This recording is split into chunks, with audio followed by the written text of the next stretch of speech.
Audio Jungle.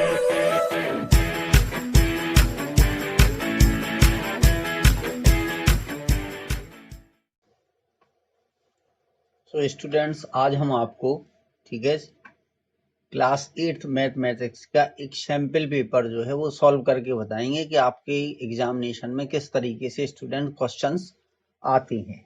ठीक है, अब देखिए क्लास 8 के लिए इसमें क्या होता है कि सभी क्वेश्चंस कंपलसरी होते हैं, इंटरनल चॉइस दी रहती है। अब सेक्शन ए आज हम आपको सॉल्व करके बताएंगे। स्टूडेंट सेक्शन ए में क्या है, इसमें 12 क्वेश्चन होते हैं और प्रत्येक क्वेश्चन जो है 1 मार्क्स का होता है। ठीक है, तो अब इसका पहला क्वेश्चन क्या है स्टूडेंट, ये एक्सप्रेशन दिया है टी स्क्वायर प्लस 3 और T plus root 3 T minus root 3। तो अब इसको सॉल्व करना है। तो इसमें जो आइडेंटिटी यूज होती है वो स्टूडेंट्स ये आइडेंटिटी है कि एक्स प्लस वाई और एक्स माइनस वाई, अगर इसका हम मल्टीप्लाई करें तो ये होता है X square minus Y square. तो इसका हम यूज करेंगे। तो देखिए सबसे पहले हम इन दोनों का मल्टीप्लाई करेंगे, तो टी स्क्वायर प्लस 3 हमारा इसी तरीके से रहेगा। अब टी प्लस रूट 3 और टी माइनस, तो इसका ये हो जाएगा कि टी का स्क्वायर माइनस और ये हो जाएगा रूट 3 का स्क्वायर, इस तरीके से। ठीक है, तो जब टी स्क्वायर प्लस 3 और आप जब रूट 3 का स्क्वायर करेंगे तो रूट 3 का स्क्वायर जो है वो 3 होता है। अब फिर सेम आइडेंटिटी फिर होगी। अब देखिए ये एक x और ये y, x प्लस वाई और ये x माइनस वाई। तो अब ये हो जाएगा टी स्क्वायर का होल स्क्वायर माइनस 3 का स्क्वायर। तो ये हो जाएगा टी की पावर 4 माइनस 9।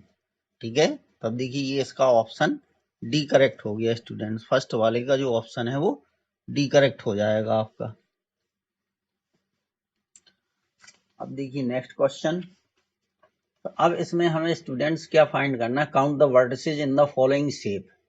ठीक है, इस शेप में हमें वर्टिसेस फाइंड करना है। ठीक है, देखिए इसको थोड़ा और बड़ा कर दें हम। ठीक है, अब देखिए वर्टिसेस कहाँ है इसमें, एक वर्टिसेस ये है, एक ये है, 2 और एक इधर हो गया 3, एक इधर हो गया 4 और एक उधर हो गया 5। ठीक है, और एक हमें दिखाई नहीं दे रहा है। ठीक है, तो इसमें कितने वर्टिसेस होंगे स्टूडेंट, 6 वर्टिसेस होंगे। ठीक है, देखिए 1 2 3 इधर हैं और 3 इधर होते हैं। चूंकि ये मतलब पेज के ऊपर बना हुआ है, क्योंकि 3 डायमेंशनल फिगर है स्टूडेंट्स। ठीक है, जैसे अगर आपको इसमें समझ में नहीं आ रहा तो आप अपने कमरे में देखो, तो कमरे में 6 कोने होते हैं कमरे में। ठीक है, तो इसी तरीके से नहीं इस वाले में ये होंगे। तो जैसे ये इधर वाला फिगर दिखाई दे रहा है, इधर वाला नहीं दिखाई दे रहा, तो इसमें 6 वर्टिसेस होते हैं आपके। ठीक है, जैसे देखिए ये इधर एक तो अगर इसको इस तरीके से आप मिलाओगे तो ये ट्रायंगल टाइप में बन रहा है, तो वैसे ही इधर हो जाएगा। एक उस तरफ वाला कोना हमें दिखाई नहीं दे रहा है स्टूडेंट, तो इसमें 6 वर्टिसेस होंगे। ठीक है, चलिए अब इसके बाद जो है नेक्स्ट थर्ड वाले में क्या है, देखिए the cost of painting 1 metre square of wooden board ₹5। ठीक है, तो यहाँ पर आपको क्या दिया गया है कि कॉस्ट ऑफ 1 मीटर स्क्वायर दिया गया है ₹5। ठीक है, अच्छा अब हमें एक रेक्टेंगुलर प्रिज्म है। ठीक है, the cost of painting a wooden rectangular prism of इतने।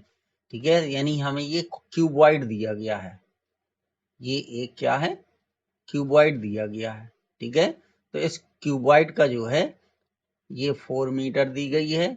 ठीक है, ये लेंथ हो गई, एक ब्रेड्थ हो जाएगी और एक हाइट हो जाएगी। ठीक है, तो हमें यहाँ पे टोटल सरफेस एरिया फाइंड करना है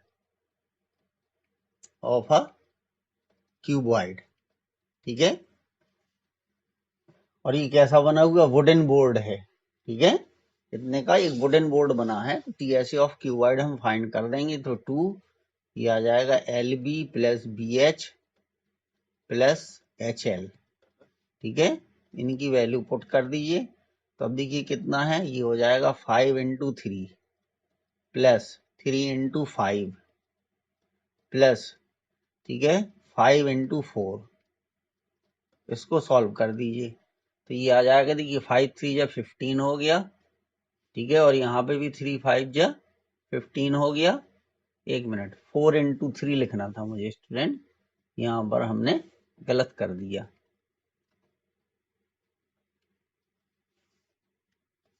देखिए ये कितना दिया है, 4 into 3, ठीक है, और 3 into 5, 5 into 4 तो यहाँ पे 12 आ जाएगा, ठीक है, और प्लस का जो है ये 20 हो गया। अब इन सबको ऐड कर दीजिए, ठीक है, तो 20 30 40 तो ये 47 आ गया, ठीक है। अब इसमें 2 से मल्टीप्लाई कर दीजिए, 2 सत्ते 14 की 4, 2 चौको 8 1 9, ये हो गया 94 मीटर स्क्वायर आ गया। अब स्टूडेंट 1 मीटर की कॉस्ट दी गई है ₹5, तो हमें 94 मीटर स्क्वायर की कॉस्ट फाइंड करना है। कॉस्ट ऑफ 94 मीटर स्क्वायर तो कितनी हो जाएगी, 5 into 94, ठीक है, तो 5 चौको 20 और 5 नम 45, 2 47, कितने आ गए, 470 रुपीज आ गया। तो इस थर्ड वाले का ऑप्शन जो है वो सी करेक्ट हो जाएगा स्टूडेंट। तो इस तरीके से हमें इनको फाइंड करना है। अब देखिए फोर्थ में क्या है, the sum of two number is 80। दो नंबर का सम स्टूडेंट 80 दिया गया और इनका रेशियो दिया गया है 3:5। तो हमें इसमें ग्रेटेस्ट नंबर फाइंड करना है टू नंबर में से, ठीक है। तो लेट जो है हम मान लेंगे वन नंबर बी एक्स, एक नंबर हमारा एक्स स्टूडेंट्स, ठीक है। तो जो एनोदर नंबर होगा वो कितना हो जाएगा, क्योंकि इन दोनों का सम कितना है 80 है, तो जो एनोदर नंबर होगा वो 80 माइनस एक्स आ जाएगा स्टूडेंट्स। अब देखिए इनका सम यानी एक नंबर एक्स है, वो सॉरी इनका रेशियो, और 80 माइनस एक्स, इनका रेशियो दिया गया है 3/5, ये दिया गया 3/5। तो इनका क्रॉस मल्टीप्लिकेशन करके सॉल्व कर देंगे, इसको आंसर आ जाएगा स्टूडेंट। तो ये हो जाएगा देखिए 5x into 3 और 80 माइनस एक्स, ठीक है। तो ये हो गया 5x इज इक्वल टू 8 3 या 24, तो 240 माइनस 3x। अब इस 3x को इधर हम ट्रांसपोज कर देंगे लेफ्ट साइड में, तो ये माइनस से प्लस में कन्वर्ट हो जाएगा, ठीक है। तो ये आ गया 8x इज इक्वल टू 240। तो x की वैल्यू कितनी आ गई, x की वैल्यू आ गई स्टूडेंट्स, ये आ गया x इज इक्वल टू 240/8, ये आ गया, ठीक है। तो इसकी वैल्यू आ गई 30। तो एक नंबर हमारा यहाँ पर ये देखिए ये फाइंड हो गया स्टूडेंट्स, x की वैल्यू कितनी आ गई, ये आ गई 30 आ गई, और दूसरी वैल्यू कितनी होगी 80 माइनस 30, तो ये 50, ठीक है। तो अब इसमें कह रहा है कि ग्रेटेस्ट कौन है इन दोनों में से, तो ग्रेटेस्ट ये 50 वाला है, ठीक है। तो आंसर कौन सा हो जाएगा, 50 इसका आंसर हो जाएगा स्टूडेंट्स, ठीक है। तो इस तरीके से ये वाला क्वेश्चन हमें सॉल्व करना था, उसको पढ़ के और समझ के उसको करना था। ये स्टेप जो है ये गलत हो गया था स्टूडेंट्स यहाँ। चलिए अब देखिए नेक्स्ट जो है फिफ्थ क्वेश्चन है हमारा। अब फिफ्थ में क्या है, एक्सपोनेंशियल एक्सप्रेशन दिया है। तो यहाँ पे देखिए ये स्टूडेंट मिडिल ब्रैकेट लगा है, तो पहले इस मिडिल ब्रैकेट को हम सॉल्व करेंगे, ठीक है। अब इसमें क्या है देखिए, अगर जैसे स्टूडेंट ये दिया है कि 1/x की पावर मान लीजिए -2 है, तो इसको हम रिवर्स कर देते तो x/1 की पावर जो है वो प्लस में हो जाती, कन्वर्ट टू हो जाती है। तो इसी तरीके से हम इसको सॉल्व करेंगे। देखिए 1/5 की पावर -2 है, तो इसको हम लिख सकते हैं 5/1 की पावर 2। इसी तरीके से ये माइनस, तो माइनस की पावर को पहले प्लस में कन्वर्ट कर देते हम, तो ये पावर 3 हो गई, ठीक है। और इसी तरीके से इसको कर देंगे तो ये हो जाएगा 2/-1 की पावर 4। चलिए अब देखिए 5 का स्क्वायर 25 हो गया, 4 का क्यूब तो ये 64 हो जाएगा। 4 के क्यूब का मतलब है इसका 3 बार मल्टीप्लाई कर दीजिए, ठीक है। अब देखिए अगर किसी माइनस के नंबर के ऊपर अगर पावर इवन है, ठीक है, देखिए यहाँ 4 जो है इवन है, तो इसकी वैल्यू प्लस में आएगी, तो इसकी वैल्यू कितनी आ जाएगी 16 आ जाएगी। 2 का 4 बार मल्टीप्लाई करोगे तो 16 आएगा, ठीक है। देखिए 2 into 2 into 2 into 2, तो इसका मल्टीप्लाई 4, इसका मल्टीप्लाई 4, तो 4 4 जा 16 आ गया, ठीक है। अब चलिए इसको सब्ट्रैक्ट कर दीजिए स्टूडेंट। तो अब देखिए माइनस का नंबर बड़ा है इसलिए सब्ट्रैक्ट करने पे ही आएगा। तो 64 में से 25 को सब्ट्रैक्ट कर दीजिए। तो 14 में से 5 गई 9 आ गई हैं, 5 में से 2 गई 3, 39 आ गया। ठीक है, तो ये हो गया 39 इंटू 16। अब इसका मल्टीप्लाई कर दीजिए। ठीक है, तो ये 16 नंबर 144 की 4 हाथ से लाई कितनी कैरी 14 आ गई, 16 थी 48। ठीक है, तो 8 4 12 की 2, 4 5 1 6। तो ये आ गया -624। तो माइनस ये इसका ऑप्शन ए करेक्ट हो जाएगा स्टूडेंट्स, 5 वाले का ए करेक्ट हो जाएगा। अब देखिए 6 वाले में क्या है, कह रहा है if X and Y are inversely proportional then find the value of A. तो जब इनवर्सली प्रोपोर्शनल होते हैं तो इसका मल्टीप्लाई इसमें कर देते और इसका मल्टीप्लाई इसमें कर देते स्टूडेंट्स। तो ये हो जाएगा कि 3 इंटू ए बराबर 6 इंटू 4। ठीक है, ये आ जाएगा 3 इंटू ए। एक मिनट रुकना, ये जो है हाँ सॉरी 6 इंटू ए। ठीक है, 3 इंटू ए नहीं। ठीक है, ये समझने में गड़बड़ हो गई। इसका क्या होगा कि इसका मल्टीप्लाई हो जाएगा और इसका मल्टीप्लाई, 3 इंटू 4 और 6 इंटू ए। ठीक है, 3 इंटू 4 अगर इन्वर्सली नहीं होता तो जैसा कर रहे थे वो होता, और 6 into A. 3 into 4 is equal to 6 into A. अब इसको सॉल्व कर देंगे। तो देखिए 12 इज इक्वल टू ये आ गया 6a। तो a इज इक्वल टू कितना आ गया 12/6 हो गया। कैंसिल कर दीजिए 6 से, तो 2 आ जाएगा। ठीक है, तो यहाँ पे इसका 2, ये डी ऑप्शन जो है वो 6 का करेक्ट हो गया। अब देखिए 7 में क्या करना है स्टूडेंट्स, हमें बाई ज्वाइनिंग द पॉइंट्स इतने एंड इतने। ठीक है, अगर इन पॉइंट को हम ज्वाइन करें।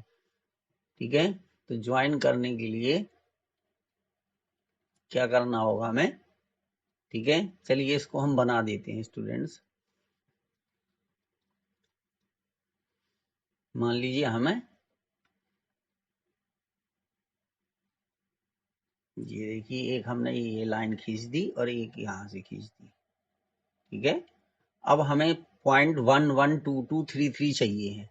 ठीक है, चलिए देखिए ये मान लीजिए यहाँ 1 हो गया। ठीक है, ये 2 हो गया, ये 3 हो गया। ठीक है, इसी तरीके से यहाँ पर हम ले लेंगे, ये 1 हो गया, ये 2 हो गया और ये 3 हो गया। ठीक है स्टूडेंट, अब देखिए हमें चाहिए 0। तो 0 यहाँ पर ये ओरिजिन होता है, तो ये वाला पॉइंट आ जाएगा। ये इसको हम पॉइंट ए मान लें, तो यहाँ पे 0,0 है। फिर इसके बाद 1,1। ठीक है, तो यहाँ ये वाला पॉइंट हो जाएगा, ये होगा 1,1 यहाँ पर। ठीक है, इसी तरीके से इसको इस तरीके से मिला देंगे। ठीक है, ये तो ये यहाँ पर 2,2 आ जाएगा। ठीक है, चलिए हम उसको खींच देते हैं उस तरीके से, सही से आपको खींच के बता रहा हूं मैं। ठीक है,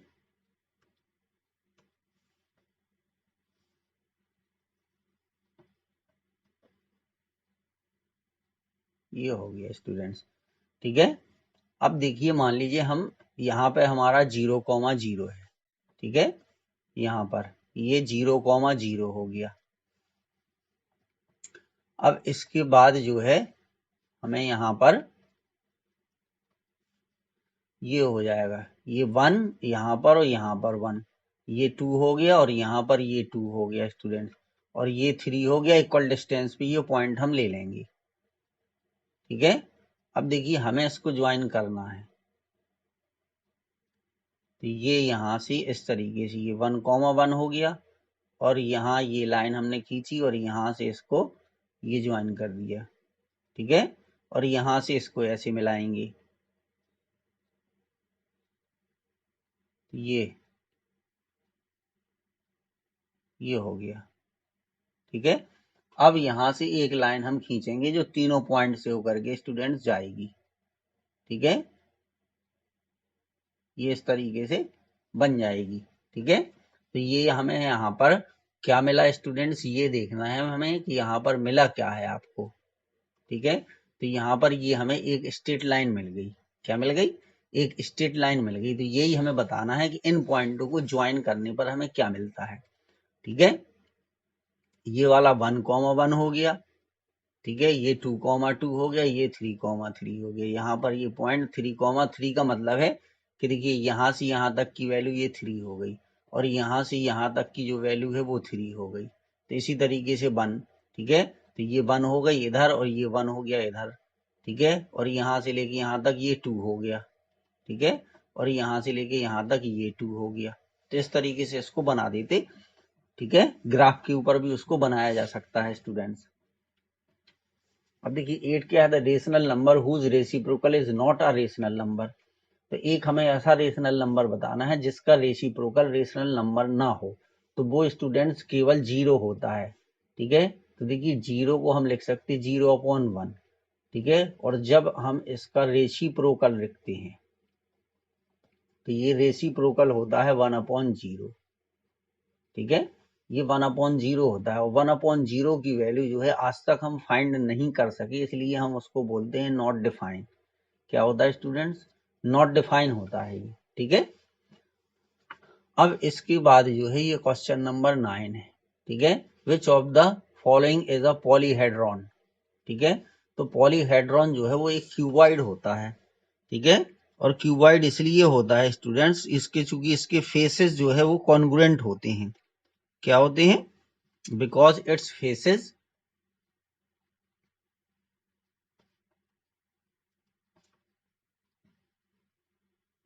because its faces are congruent। ठीक है, यानी फेसेस जो है जो आपस में होते हैं वो कॉन्ग्रुएंट होते हैं, और ये रेगुलर पॉलीगॉन्स होता है। And a regular polygons. ठीक है, तो इसलिए क्यूबॉइड को हम पॉलीहेड्रॉन बोलते हैं स्टूडेंट्स।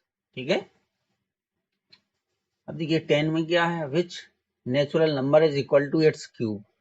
ठीक है, तो वो नंबर जो है 1 होता है, क्योंकि 1 का क्यूब अगर हम स्टूडेंट्स देखिए 1 है और 1 का क्यूब करेंगे तो ये 1 ही आएगा। ठीक है, तो इसलिए वो नेचुरल नंबर 1 है। बाकी किसी भी नंबर का क्यूब करोगे वो नंबर इटसेल्फ नंबर नहीं आएगा, यानी सेम नंबर नहीं आएगा।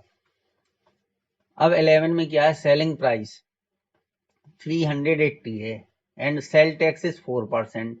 तो जो सेल टैक्स होता है वो सेलिंग प्राइस पे लगाया जाता है स्टूडेंट्स। ठीक है, तो इसलिए इसका जो सेल टैक्स हम निकालेंगे तो 380 का 4/100 कर देंगे। ठीक है, यही आंसर आ जाएगा। तो एक जीरो से एक जीरो कैंसिल हो गया। ठीक है, 2 से इसको काट दीजिए 2, और इधर 5 आ गया। ठीक है, तो 38 और 2 का मल्टीप्लाई कर दीजिए तो ये 76 आ जाएगा। 5 से डिवाइड कर दीजिए, 5 कम 5, 2 बचे, 5 25। ठीक है, और एक बचा, तो 15.20 आ जाएगा स्टूडेंट। इसका क्या होगा? 15.20 आंसर आ जाएगा। यही सेल टैक्स, जो सेल टैक्स नाम ही उसका सेल टैक्स है, तो सेल टैक्स जो है वो सेलिंग प्राइस पर लगाया जाता है। तो डी ऑप्शन इसका करेक्ट है। अब 12 क्वेश्चन में क्या है? Can also be written as. ठीक है, तो अब इसमें क्या है? हम क्रॉस मल्टीप्लीकेशन इसका कर देंगे। देखिए 4 इंटू एक्स प्लस 7, ठीक है, equal to 3 into X minus 1। ठीक है, अब इसको सॉल्व कर दीजिए तो 4 का ब्रैकेट के अंदर मल्टीप्लाई कर देंगे तो 4x plus 28 is equal to 3x minus 3। अब ऑप्शन के अकॉर्डिंग लिखना है, मतलब सारे वेरिएबल और नंबर एक ही साइड में रहेंगे। ठीक है, तो 4x plus 28 minus 3x plus 3, 4x plus 28 और 3x माइनस 3। ठीक है, अच्छा ठीक है, चलिए तो 4x में से 3x चला गया और इक्वल टू 0। तो यहाँ पर क्या बचा? x बचा, और 28 और 3 को ऐड करोगे तो कितना हो जाएगा? 31 आ जाएगा। तो x plus 31 is equal to 0। ठीक है, तो ये इसका ऑप्शन सी करेक्ट हो गया। तो स्टूडेंट इसके पार्ट ए में जो है यही 12 क्वेश्चन थे और इसी तरीके से ये 12 क्वेश्चन आपको करने थे। Okay, thank you.